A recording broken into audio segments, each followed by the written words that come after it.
Hello everybody, welcome back. If you're new here, I'm Claudia. Thank you so much for being here.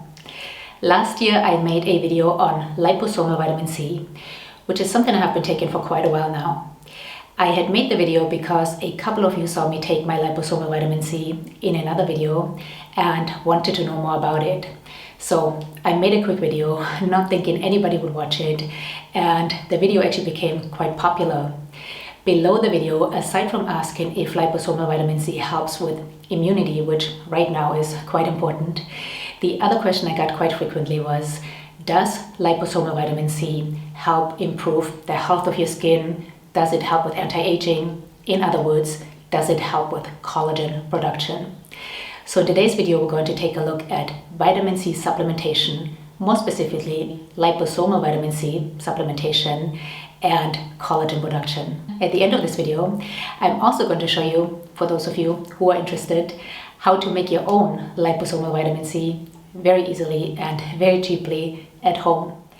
Now, when we hear the word collagen, we oftentimes automatically think of our skin. The loss of collagen in our skin as we age is something many of us are concerned with.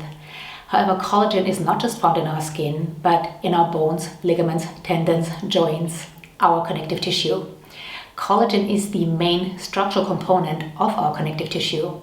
So finding ways to improve collagen synthesis is not just going to help us have healthier, younger looking skin, but also have healthier bones, joints, ligaments, tendons, again, healthier connective tissue. Vitamin C is crucial for collagen production. To make collagen, the body needs a string of amino acids, which it gets from proteins. It needs a couple of cofactors, and then it needs vitamin C. There is no collagen production without vitamin C. We know that vitamin C is an essential nutrient, meaning we have to get it through our diet. Our body cannot produce its own vitamin C. Dogs, for example, can produce their own vitamin C, and if they're under stress, they just produce a little bit more. But humans, we have to get our vitamin C through our diet. We also know that vitamin C deficiency can lead to a condition called scurvy, which is a weakening of the connective tissue, which can eventually lead to bleeding gums, tooth loss, skin discoloration, and also non-healing wounds. But can vitamin C supplementation actually help produce a healthier connective tissue by allowing greater collagen synthesis? Let's take a look. When I went down the rabbit hole of research, I found this systematic review of 264 studies on animal models as well as human participants. This systematic review demonstrated that vitamin C has the potential to accelerate bone healing after a fracture. It also has the ability to increase type 1 collagen synthesis, and it has the ability to reduce oxidative stress parameters. The paper stated no adverse effects were reported with vitamin C supplementation in either animal models or human participants.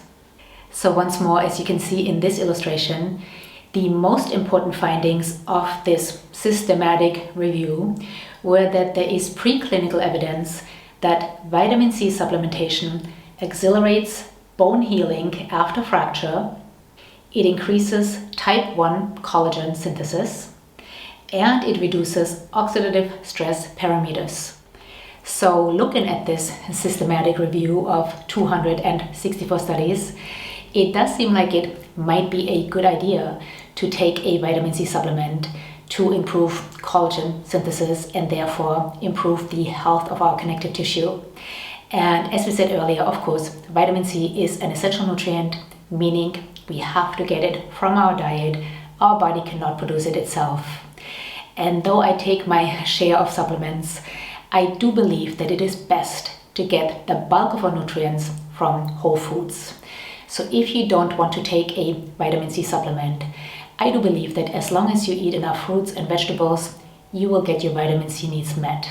But if you want to take a vitamin C supplement, which one should you take? One of the problems with vitamin C supplementation is bowel tolerance. If we take high amounts of vitamin C, we can get stomach upset and diarrhea. Another problem with vitamin C supplementation, L-ascorbic acid supplementation, is absorption. once we start taking more than 1 gram or 1000 milligrams, we only absorb about 50%, so only half of what we actually take in. So this is where liposomal vitamin C comes in. In liposomal vitamin C, the vitamin C is encapsulated in a lipid, in a fat pocket, which allows it to bypass the stomach acid, travel to the small intestine, and there be absorbed. Also, the liposomes closely resemble our cell membranes, so therefore they're very easily absorbed. So liposomal vitamin C does not cause stomach problems, diarrhea, and it has a high bioavailability. Now, since the original question was, how does liposomal vitamin C help with collagen production, I also tried to find some research on that for you. Now, there's not a lot of research yet on liposomal vitamin C and collagen production, and the one that exists is small and oftentimes done by the producer of a liposomal vitamin C. But I did find this study right here. This 4-week trial was a placebo-controlled trial conducted by Aspen Clinical Research. It had 60 participants with what they call non-firm aging skin. The ages of the participants were between 31 and 65 plus. The 60 participants were separated into 2 groups. One group took 3 sachets of liposomal vitamin C daily for 4 weeks. The other group took a placebo. After 4 weeks, 100% of the people consuming the liposomal vitamin C reported an improvement in their skin. 50% of them noticed a greater hydration, 43% thought they looked younger, and 33% thought their skin appearance had drastically improved. However, most importantly, skin measurements showed a 32.7% improvement in skin firmness and elasticity. So this study also looks quite promising and makes a case for vitamin C supplementation, or more specifically, liposomal vitamin C supplementation, to improve collagen synthesis and therefore give us healthier, younger looking skin and connective tissue. Now, as I said earlier, I do think it is best to get the bulk of your nutrients from real foods. But if you are thinking of taking a vitamin C supplement, in my opinion, I do think that liposomal vitamin C is the way to go. Like I said, I've been taking liposomal vitamin C for several years now. I actually did not start it for my skin, but for my asthma. I used to have very bad asthma. I was on 4 different medications, 2 steroids, 1 rescue inhaler, and 1 allergy medicine. And most of them did nothing. I was still having asthma attacks. And I learned about liposomal vitamin C, started buying it, it made a big difference, and then eventually I started making my own. So has it also improved my skin? I don't know, I would say probably yes.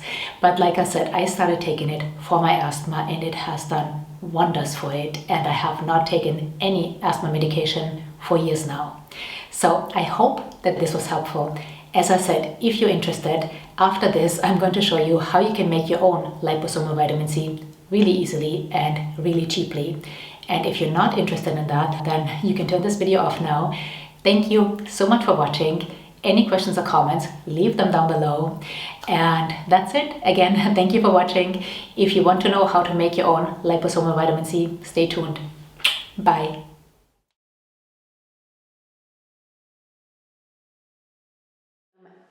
So here on my kitchen table, I have everything we're going to need to make our liposomal vitamin C.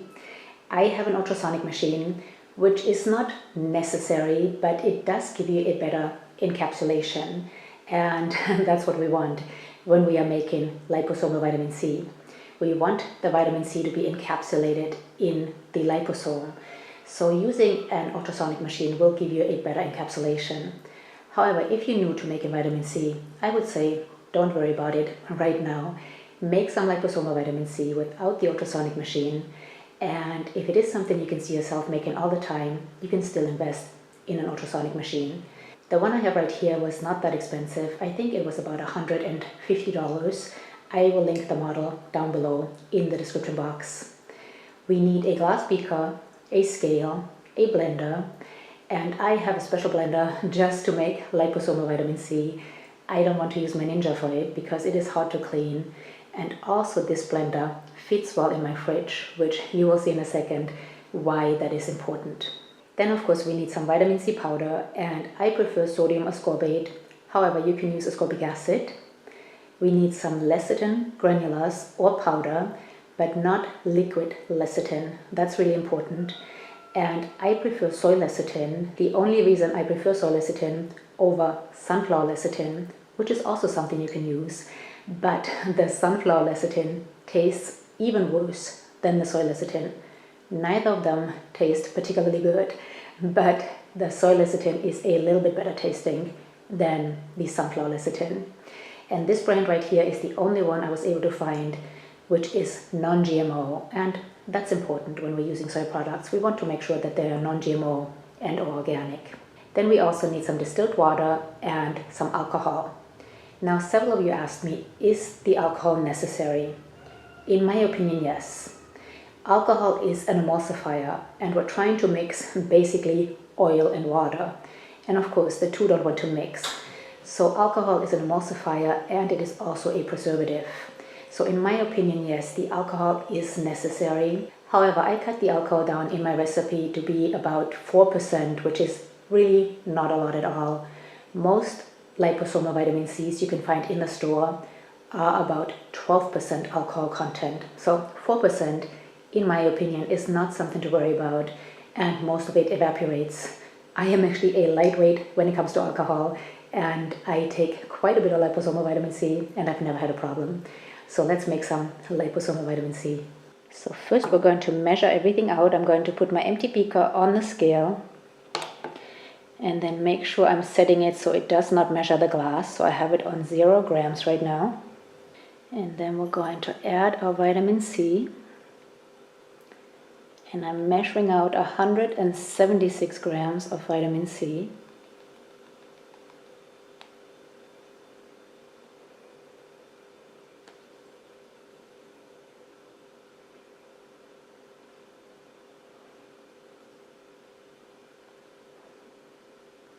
At 178, but that's okay. Those 2 extra grams are not going to make a difference. And by the way, I'm measuring everything in grams, even the liquid. Several of you asked me, why do I measure my liquids in grams, not liters? Liters and grams are basically interchangeable. There is a slight difference, but not enough to worry about. So I just leave everything on grams on here rather than going back and forth. So I just reset this so I have a clean slate. So now I'm going to add 550 grams or liters, again, they're basically interchangeable, of distilled water here. Alright, we have our 550 grams or liters of water in here, and now we're going to add the alcohol, and I always just use a cheap vodka, and this one has about 40% alcohol, and we're going to add 100 grams. So we have our 176 grams of vitamin C in here. We have 550 grams of distilled water and also 100 grams of alcohol. Alcohol is slightly less dense than water, but again, you can measure everything in grams just to make your life easier. So now I'm going to put this in my ultrasonic machine. And I have a basket in my ultrasonic machine because you do not want the glass to touch the bottom or the sides. If you don't want to use a basket, some people say the basket interferes with the encapsulation. I haven't found that to be true, but if you feel that it does, you could take the basket out and put some paper towels on the bottom, making sure the glass doesn't touch the bottom, but you also want to make sure it doesn't touch the sides. And then I'm just going to give this a quick mix here. So what we're doing right now is we're just melting the vitamin C. So if you do not have an ultrasonic machine, you could just melt it on the stove. I'm going to turn it on, and it usually takes about 15 minutes, so I set it on 15 minutes for the vitamin C to be dissolved. So, all right, our vitamin C is dissolved. Now we are going to measure our lecithin. And again, I'm going to put my blender on here and then make sure that I am setting it on 0. And we're going to measure out 217 grams of this.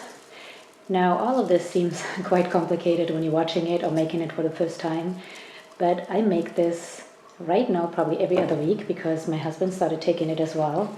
So it is really easy, and once you make it a couple of times, you have the measurements all memorized, and it really just takes a couple of minutes to make.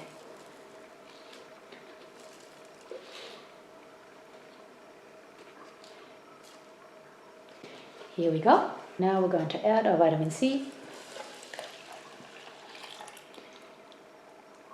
And then we're going to give this a good mix. You want to mix it up for several minutes because the blender itself is already going to encapsulate it some from the heat. So let it run for at least 2 minutes, maybe even longer. So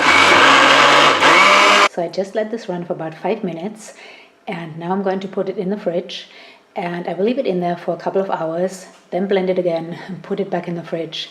You can repeat this cycle as many times through as you want. I usually do it about 2 or 3 times, and then depending on what time of the day I make this, I will leave it in the fridge overnight and then blend it one more time in the morning and finally put it in my ultrasonic machine.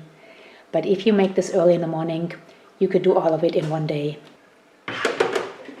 So this is another reason I like to have a separate blender for my Liposomal C, because I can just leave it in the fridge, forget about it, and I can still use my other blender if I need it. It is now the next morning and I just blended this one more time. Last night I blended it another time, put it back in the fridge, so it was in the fridge overnight. And now we're going to put it back in our glass beaker.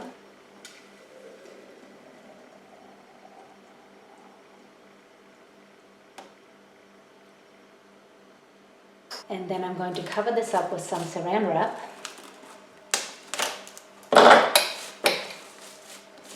And then we're going to put it back into our ultrasonic machine. Now I'm going to turn this on in a second, but it is quite loud, so I want to explain a few things. I'm going to turn this on for 1.5 hours.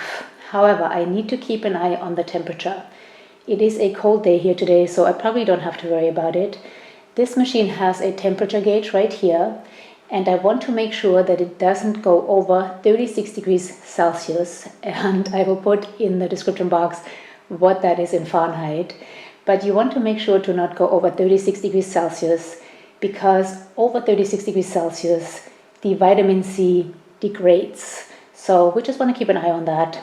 So if you don't have an ultrasonic machine and you're melting your vitamin C, as we did in the beginning, in a pot, you want to make sure that you don't go over 36 degrees Celsius. So if you have a little thermometer, pop that in every once in a while. So I'm going to turn the machine on right now, and as you can see, it is only 1 degree Celsius in here right now, so I don't have to worry about this getting over 26 degrees. I'm going to set this for 30 minutes. It only has a 30-minute cycle, so I'm going to have to turn it on 2 more times, but it takes about 1.5 hours for the liposomes to really be perfectly formed. Alright, this is done. I had it going for 1.5 hours, and you can see the temperature went to 26 Celsius, so nothing to worry about. However, in summer I sometimes have a hard time keeping this below 36 Celsius. And again, the 36 Celsius is important so we don't degrade the vitamin C. So oftentimes what I have to do in summer is either put a little bit of ice in here to keep the water cooler, or take this out after about 15 or 20 minutes, put it in the fridge, and then put it back in. So in summer, this might take a little bit longer, but overall, it's not a big deal. So you can see that there's a bit of foam on the top. I'm going to take this out right now, take the foam off, and then bottle this. So having a little bit of foam on top is completely normal. And actually the saran wrap will bring the foam to the top so you can take it off easier. So I'm just going to take a plastic spoon and take off the foam.